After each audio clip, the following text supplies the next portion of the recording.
Hey, my name is Melissa Eppard. I am a mom, a writer, and a life coach. And I'm here to talk today about ways you can manage that inner critic voice and why you should.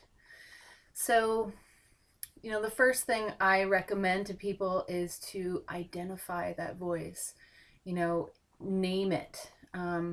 What you'll notice first is a physiological fear response. Maybe your palms are sweaty, your heart starts racing, your mind starts churning, and it's usually pretty negative thoughts, like we're telling ourselves the worst possible scenario. Usually those voices appear when we ask ourselves things like what if I don't get that job, or what if I make a fool of myself and say the wrong thing. They often show up with comparisons. You're scrolling on social media and you see everybody's perfect life on Instagram or Facebook. And so all those feelings of comparison start coming up, all that feeling of lack and shame and judgment on yourself. And they also show up when you are about to do something risky, when you try something new, when you go after that big dream, when you're about to step outside of your comfort zone.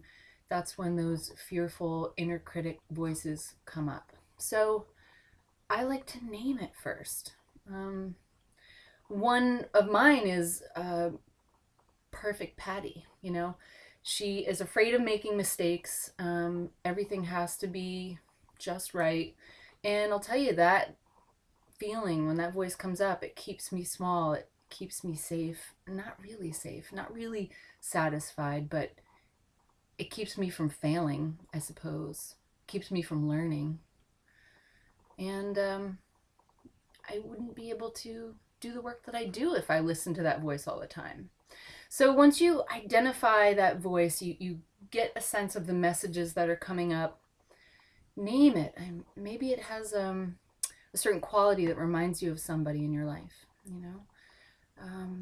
What kind of messages is this voice telling you? So once you're clear on that, here's another way you can work with it. So you've named it. Now you can use your powers of visualization and ask it to step outside. Literally, I want you to leave the house for a few minutes so I can make this difficult phone call. Or visualize putting it in a box and locking that box. Give yourself a little bit of space for something new to emerge. And this is step 3. What is going to emerge is space for your wise, loving inner leader, your authentic core self.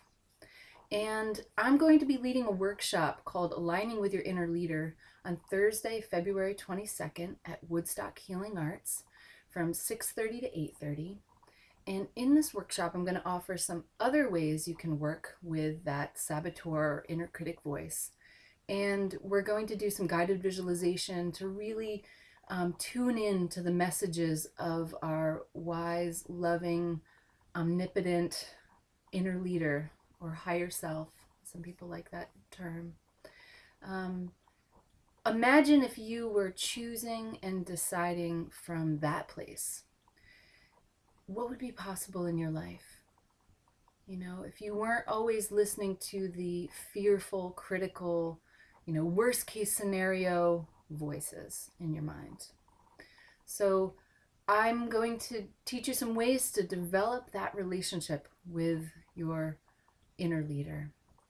And let's see what messages that part of you has for you now. What does it want for you now? So I hope you join me. Again, that's Thursday, February 22nd at Woodstock Healing Arts, 6:30 to 8:30. It is a totally free workshop. And everybody who comes gets a complimentary half-hour session with me as a chance to debrief what you've learned about yourself in that experience.